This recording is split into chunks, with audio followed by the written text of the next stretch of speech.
घ्यावे नाही तुझे नाम, आम्हीच ते प्रेम सुख जाणो. आपण सारे भवादृश श्रोते अत्यंत चांगलं रसग्रहण करीत आहात. या अभंगाचा भावार्थ तुम्हाला सांगितलाय. तुकोबाराचं नेमकं म्हणणं काय ते सांगतो. इकडे लक्ष द्या, बारकाईने लक्ष द्या. देवा, तुझं नाम किती श्रेष्ठ आहे तुला कळत नाही, ते आम्ही जाणतो. आणि हे सांगण्यासाठी 3 दृष्टांत दिले. ते 3 दृष्टांत मी आपल्याला सांगितले. पहिला दृष्टांत दिलाय बाळाचा आणि दुधाचा. दुसरा दृष्टांत दिलाय, पहिला दृष्टांत भ्रमराचा आणि फुलाचा दिला, दुसरा बाळाचा आणि दुधाचा दिला, तिसरा दृष्टांत शिंपल्याचा आणि मोत्याचा दिला. देवा ऐक, इकडे लक्ष द्या. हा आता इसेन्स आहे, यु नो इसेन्स म्हणजे अर्क आहे. आता माझ्याकडे लक्ष द्या.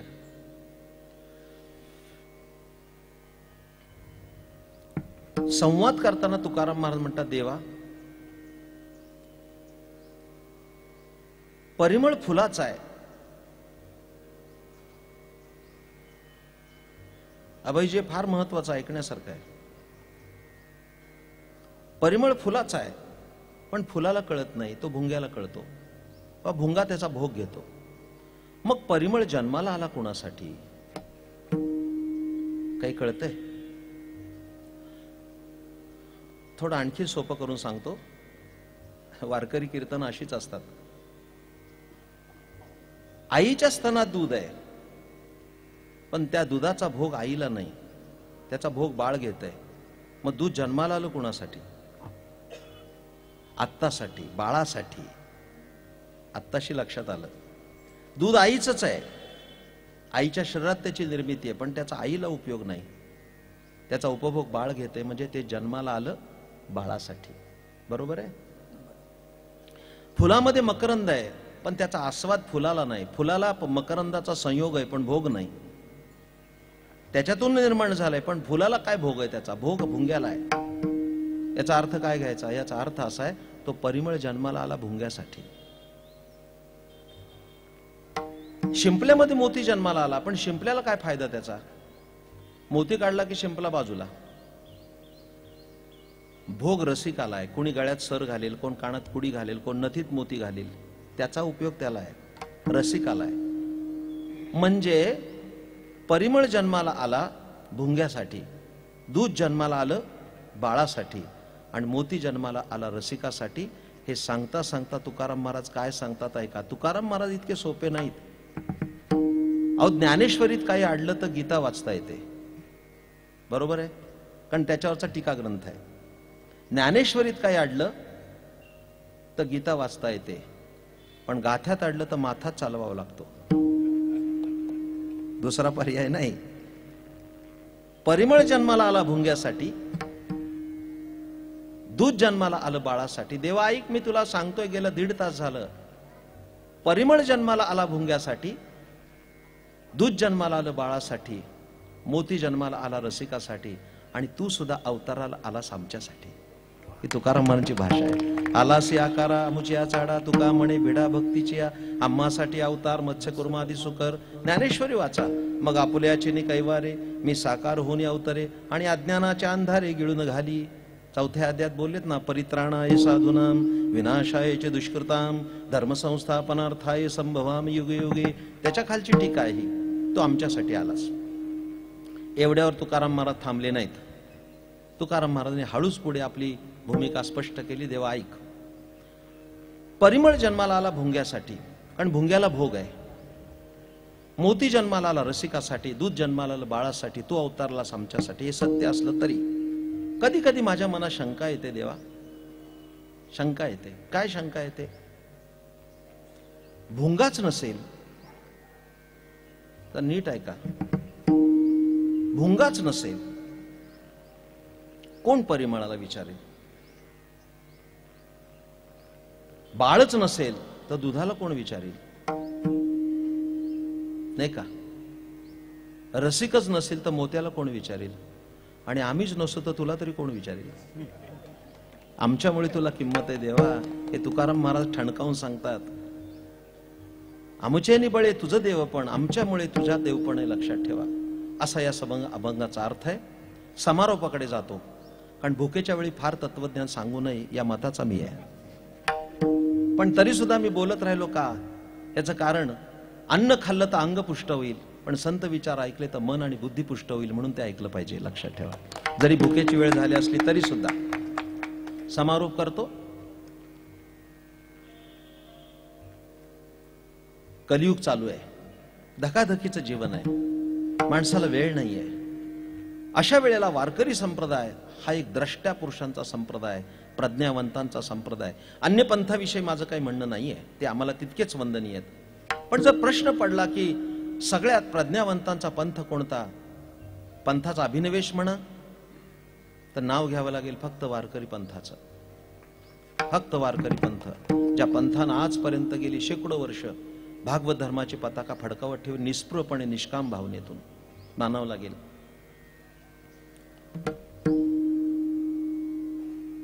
या पंथाने पहिल्यांदा लोकांना सांगितलं, मोडून या वाटा सूक्ष्म दुस्तर, केला राज्यभार चाले ऐसा. सूक्ष्म आणि दुस्तर वाटा मोडून टाकल्या वारकरी संतांनी. कर्म सूक्ष्म आहे, योग दुस्तर आहे. कर्म किती सूक्ष्म आहे आम्ही आजच्या काळात नाही करू शकत. संध्येचं पाण्याचं परिमाण किती असावं, एक उडीत भिजेल एवढं पाणी संध्येच्या आचमनाला अपेक्षित, त्याच्यापेक्षा जास्त कमी झालं तर सुरापानाचा दोष आहे. इतकं कर्म सूक्ष्म आहे. रस्त्याने येत असताना हातामध्ये फुलं असतील आणि समोरच्या माणसाला नमस्कार केला तर फुलाचं निर्माल्य होतं, ती देवाला चालत नाहीत. आम्ही मंडईतून येताना 100 लोकांना रामराम करत येतोय. मॉर्निंग वॉकला गेलेली माणसं येता येता बागेतली फुलं चोरून आणतात, ती फुलं देवाला चालत नाहीत. एक जण असंच मला भेटला, मॉर्निंग वॉकला फुलं घेऊन येतात. अरे म्हणलं, त्या मालकाने झाडं लावली, ती फुलं काढली, परवानगी घेतली का? हो म्हणले घेतली ना. कुणाची? झाडालाच विचारलं. अशी चालत नाहीत फुलं. कर्म सूक्ष्म आहे, योग दुस्तर आहे, आम्ही योग नाही करू शकत. आज आपण सुखासनात बसलाय कीर्तनात, पण तरी 2 तासाच्या कीर्तनात आम्ही 84 आसनं बदलत असू तर आम्ही योग काय करू शकतो? यम, नियम, आसन, प्राणायाम, प्रत्याहार, धारणा, ध्यान, समाधी हे अष्टांग योग साधना आम्हाला आज शक्य नाही. गुडघे दुखतात, पाय दुखतात, बसू शकत नाही. एका आसनावर आम्ही बसू शकत नाही. मग काय कुंडलिनी शक्ती जागरण होणार आहे? आम्हाला त्याच्याबद्दल काही आकस नाही आहे. अगा योगाहून सोपे काय आहे, ज्ञानेश्वर महाराजच म्हणाले. योगापेक्षा सोपं काय असेल? पण दुसऱ्या अध्यायात तेच म्हणाले, लोहाचे चणे जे बोचरी या पडती खाणे. तोंडात दात नसलेला चणे खायला दिले तर काय होईल? लोखंडाचे चणे. ज्ञानोबा म्हणाले, योगाच्या वाटा जे निघाले गा सुभटा, तर या दुःखाचा जे शेल वाटा भागा आला, ते नाही करू शकत आम्ही. मी प्रमाण म्हणत बसत नाही. ज्ञानोबारायचं प्रमाण फार सुंदर आहे. सगळ्यात सोपा मार्ग कोणता असेल तर विठ्ठल विठ्ठल म्हणा वेळोवेळा, हा सुख सोहळा नाही. कलियुगामध्ये उद्धार असेल तर फक्त नामानच आहे. लक्षात ठेवा. संत एकांती बैसले, सर्व सिद्धांत शोधिले, ज्ञान दृष्टी अवलोकिले, सार काढिले निवडणी, ते हे श्रीहरीचे नाम. समारोप करतो. ते कधीही घेता येतं, कुठेही घेता येतं, कसंही घेता येतं. हा नामाचा विशेष आहे. इकडे लक्ष द्या. अहो, सामान्य पूजा करायची असेल तर स्नानाची आवश्यकता आहे. माझं बोलणं पटतंय ना? पारोशानं कोण देवघरात जाईल? स्नान अनिवार्य आहे. यज्ञाला बसायचं असेल तर अधिकाराचा प्रश्न आहे. कोणाला नाही बसता येत. त्याची देहशुद्धी झाल्याशिवाय, पंचगव्य प्राशन केल्याशिवाय त्याला यज्ञाला बसता येणार नाही. सोहळ्या ओळ्याचा प्रश्न आहे. पण इथे नलोगी आंघोळी तोंड धुवावे, नामाचं तसं नाही. नलगे आंघोळी तोंड धुवावे. झोपेतून उठल्या उठल्या जय जय राम कृष्ण हरी, श्रीराम जय राम जय जय राम आम्ही नाम घेऊ शकतो. अहो, येता जाता उठत बसता कार्य करता अगदी रतिसुखाच्या अवसरी समस्तांची लज्जा तेजुने भगवत चिंतन करी. हा संतांनी दिलेला संदेश आहे. रतिसुखाच्या वेळेस सुद्धा आम्ही नामस्मरण करू शकतो. इतकं ते पवित्र आहे. जर ऐकायचंय ज्ञानोबारांनी कसा गौरव केला. नाम यज्ञ तो परम, बाधू न शके स्नानादी कर्म. नामे पावन धर्म अधर्म, नाम परब्रह्म वेदार्थे. नाम आणि नामी याचा अभेद आहे.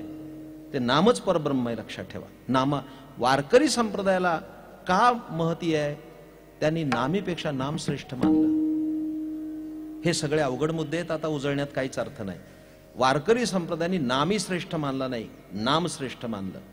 ते कधीतरी फिर आएंगे तो बताएंगे. फार सुंदर आहे. समारोपाचा एकच विचार सांगतो, असाल तिथे करा नामाचे चिंतन, प्रगट प्रसारा, असाल तर करा जेथे तेथे. एकच प्रश्न आहे बाबा माझ्या समोर, तेवढा पेश करतो. जसं टॉप सिक्रेट बोललो मी आता, एकच प्रश्न आहे. तुम्ही आता सगळ्यांनी 2 तास ऐकलं, 1.5 तास ऐकलं. नाम श्रेष्ठ आहे यात वाद नाही, देवालाही कळत नाही यातही वाद नाही. माझा प्रश्न काय आहे म्हणजे माझा प्रश्न काय, आपल्याला गीत रामायणात त्याचा उपयोग होईल. मला खूप आनंद वाटला की गदिमाचं उत्तम रामायण त्यांनी हिंदीमध्ये सांगितलं आणि 14 भाषेमध्ये आज ते तयार आहे. ही सगळ्यात आनंदाची गोष्ट आहे भविष्य काळासाठी. माझा प्रश्न फक्त तुमच्यापुढे सादर करतो आणि समापन करतो. नाम श्रेष्ठ आहे, नाम महत्तम आहे, नाम कल्याणकारी आहे, नाम मानवी जीवनाचा उद्धार करणार आहे. मग असं असताना नाम लोक का घेत नाहीत, हा माझा प्रश्न आहे. लोक नाम का घेत नाहीत? चकाट्या पिटत बसतात पण नाम घेत नाहीत, चौकात बसतील नाम घेत नाहीत. नाम का घेत नाहीत ह्याची मी बारीक चिकित्सा केली, तेव्हा माझ्या लक्षात आलं का नाम घेत नाहीत. याचं उत्तर एकच आहे, नाम श्रेष्ठ आहे पण नामात एक दोष आहे. हे जबाबदारीने बोलतोय, रेकॉर्डिंग चाललंय, आपल्या सृजनांच्या साक्षीने सांगतो. नाम श्रेष्ठ आहे पण नामात एक दोष आहे. काय नामात दोष आहे? काय दोष आहे? नामात एकच दोष आहे आणि तो दोष म्हणजे ते फुकट आहे, एवढा दोष आहे. ते जर 62,000 रुपये तोळा असतं ना, तर लोकांनी गुरुपुष्यामृताच्या योगावर ग्रॅम ग्रॅम घेऊन ठेवलं असतं.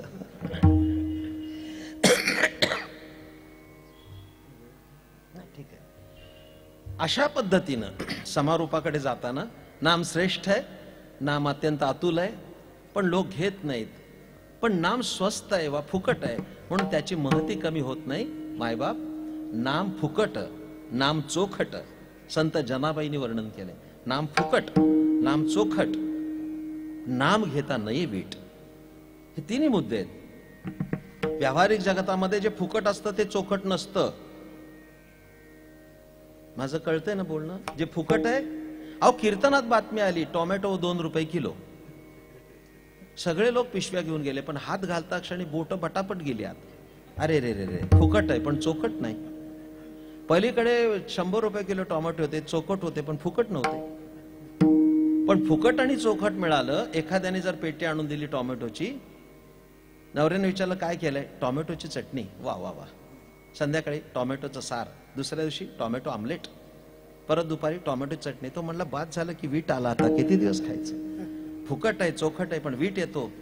पण तसं नामाचं नाम श्रेष्ठ आहे, नाम फुकट आहे, नाम चोखट आहे आणि त्याचा वीट येत नाही. अविट गे माय विटेना, जवळीच आहे परी भेटेना, अशी नामाची अवस्था होते. सर्व मायबाप श्रोत्यांना माझी विनंती आहे की कीर्तनाचा मुख्य जर विषय कोणता असेल तर ते नामसंकीर्तन आहे. आजच आम्ही निर्णय घेऊया. ब्रह्मचैतन्य गोंदवलेकर महाराज म्हणायचे, नामातच झोपा आणि नामातच उठा.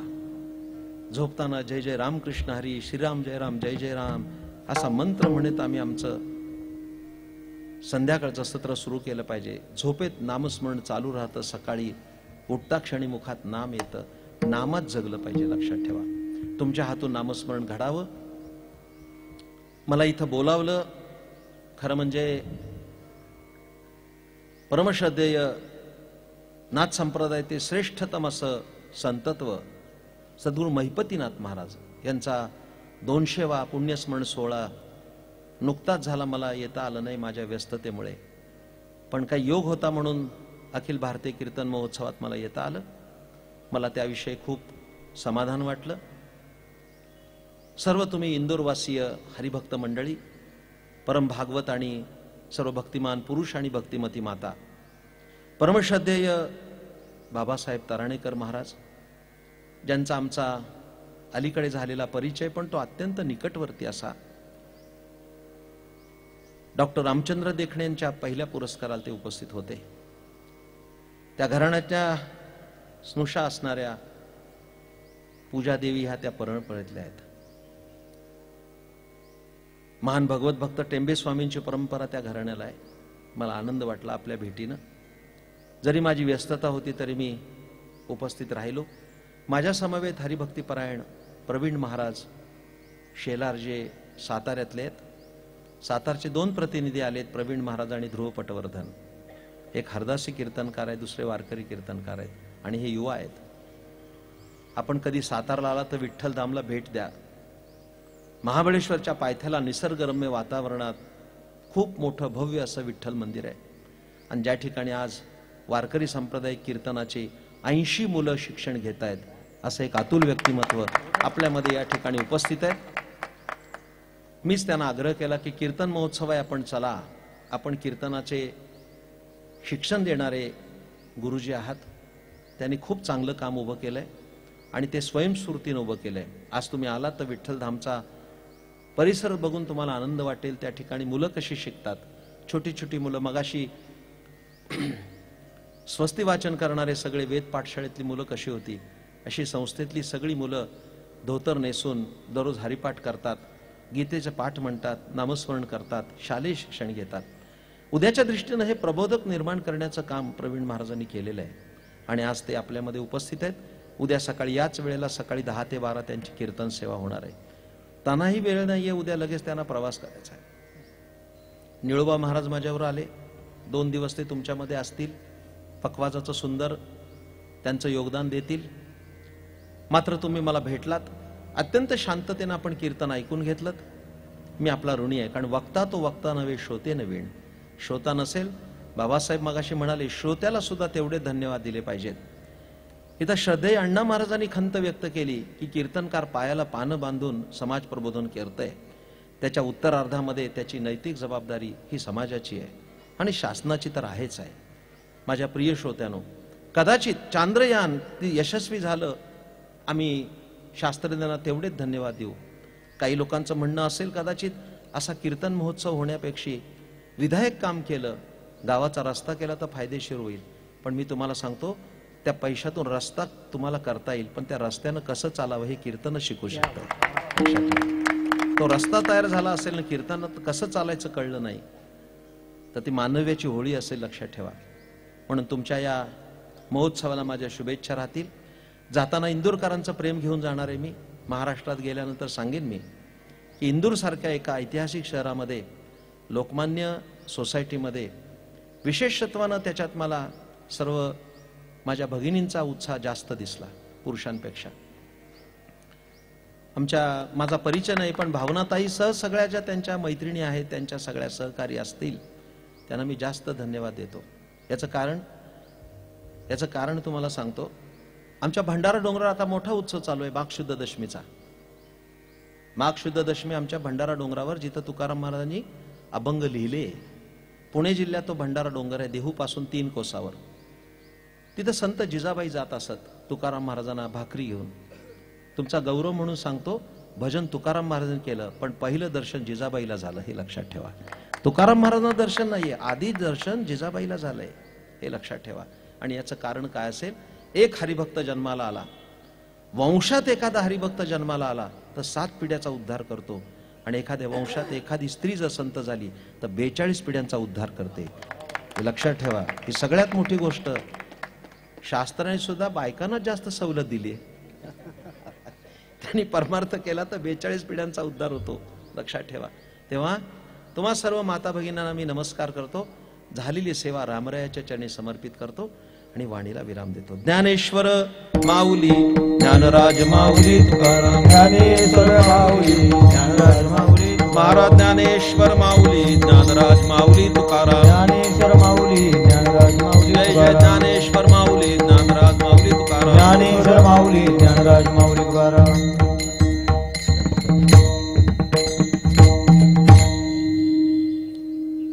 तुका म्हणे मुक्ता फळ शिंपी पोटी, तुका म्हणे मुक्ता फळ शिंपी पोटी, तुका म्हणे मुक्ता फळ शिंपी पोटी, कामने मुक्ता फळशे कोटी नाही त्याची भेटी भोगतीये, नाही त्याची भेटी भोगतीये, तैसे तुझ ठावे नाही तुझे नाम, तैसे तुझ ठावे नाही तुझे नाम, नाही त्याची भेटी भोगते, नाही त्याची भेटी भोगते, तैसे तुझ ठावे नाही तुझे नाम, तैसे तुझे ठावे नाही तुझे नाम. आम्हीच ते प्रेम सुख जाणो, आम्हीच ते प्रेम सुख जाणो, तैसे तुझ ठावे नाही तुझे नाम, तैसे तुझ ठावे नाही तुझे नाम. आम्हीच ते प्रेम सुख जाणो, आम्हीच ते प्रेम सुख जाणो, तैसे तुझे ठावे नाही तुझे नाम, तैसे तुझे ठावे नाही तुझे नाम. जय जय विठ्ठल, जय जय विठ्ठल, जय जय विठ्ठल, जय जय विठ्ठल. लेकुराचे हित वाहे माऊलीचे चित्त, ऐशी कळवळ्याची जाती करी लाभवी न प्रीते, कोटी भार वाहे त्याचे सर्वस्व ही साहे. ऐशी कळवळ्याची जाती करी लाभवी न प्रीते, तुका म्हणे माझे तुम्हा संतावरी ओझे. ऐशी कळवळ्याची जाती करी लाभवी न प्रीते, ज्ञानदेव तुकाराम, ज्ञानदेव तुकाराम, ज्ञानदेव तुकाराम, ज्ञानदेव तुकाराम. झाले समाधान तुमचे लेखिले चरण, आता उठावीसे मना येत नाही नारायणा, सुरवाडिकपणे येथे सापडले केणे. आता उठावीसे मना येत नाही नारायणा, तुका म्हणे भोग गेला निवारीला लागा. आता उठावीसे मना येत नाही नारायणा, करून आरती आता ओवाळू श्रीपती. आजी पुरळे नवस धन्य काळा दिवस, पहावो सकळा पुण्यवंत तुम्ही बाळा. आज पुरळे नवस धन्य काळा दिवस, तुका वाहे टाळी उभा सन्निध जवळी. आज पुरळे नवस धन्य काळा दिवस, प्रेम सप्रेम आरती गोविंदा ते ओवाळती. धन्य धन्य दिलोचन नित्य करती अवलोकन, काळा प्रौढाणी मुग्धा ओवाळती परमानंदा. धन्य धन्य दिलोचन नित्य करती अवलोकन, नामा म्हणे केशवाते देखोनी राहिलो तटस्थ. धन्य धन्य दिलोचन नित्य करती अवलोकन, आरती ज्ञान राजा महाकैवल्य तेजा सेवती साधू संत. मनोवेदला माझा आरती ज्ञान राजा, लोपले ज्ञान जगे हित नेणती कोणी. अवतार पांडुरंग नाव ठेविले ज्ञानी, आरती ज्ञान राजा महाकैवल्य तेजा सेवित साधू संत. मनोवेदला माझा आरती ज्ञान राजा, प्रगट भुज भोले विश्व ब्रह्माची केले. राम जनार्दनी पायी मस्तक ठेवले आरती ज्ञान राजा, महाकैवल्य तेजा सेवती साधू संत. मनोवेदला माझा आरती ज्ञान राजा, आरती तुकारामा स्वामी सद्गुरु धामा सच्चिदानंद मूर्ती. पाय राघवे आम्हा आरती तुकारामा, राघवे सागरात पाषाण तारिले तैसे तुकोबाचे. भंग रक्षिले आरती तुकारामा, स्वामी सद्गुरु धामा सच्चिदानंद मूर्ती. पाय दाखवे आम्हा आरती तुकारामा, तुकिता तुळनेसी ब्रह्म तुकाशी आले. मंदिरामे शोधी चरणी मस्तक ठेविले आरती तुकारामा, स्वामी सद्गुरु धामा सच्चिदानंद मूर्ती. पाय दाखवे आम्हा आरती तुकारामा, घालील लोटांगण वंदिल चरण. डोळ्यान पाहिन रूप तुझे, प्रेमे आली आनंद पूजन. भावे वाळी म्हणे विठ्ठल रुक्माय ढोबा रुक्माय गोबा रुक्माय ढोबा रुक्माय. मागणे ते एक तुझ प्रती आहे, देशील तरी पाहे पांडुरंगा. या संताशी निर्विहेची मजदी अनेक तुझे काय न मागू दे, का म्हणे आता उदार होई. मज ठेवी पायी संतांची या संताशी निर्विहेची मजदी अनेक तुझे काय न मागू दे. ज्ञानदेव तुकाराम, ज्ञानदेव तुकाराम, ज्ञानदेव तुकाराम, ज्ञानदेव तुकाराम, ज्ञानदेव तुकाराम, ज्ञानदेव तुकाराम, तुकाराम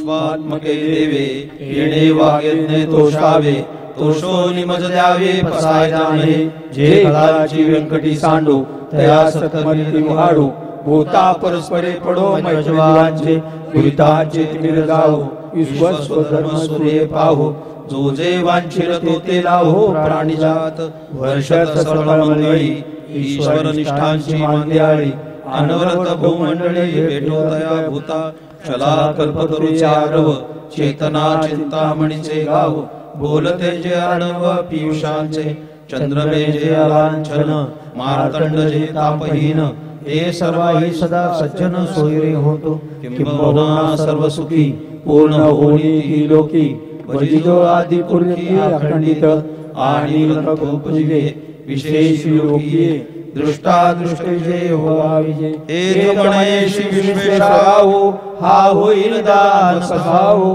येणेवरी ज्ञानदेव सुखिया झाला येणेवरी ज्ञानदेव सुखिया झाला येणेवरी ज्ञानदेव सुखिया झाला कुंडली कवरदार विठ्ठल श्री ज्ञानदेव तुकाराम सद्गुरु ज्ञानेश्वर महाराज जगद्गुरु तुकाराम महाराज की जय. धन्यवाद.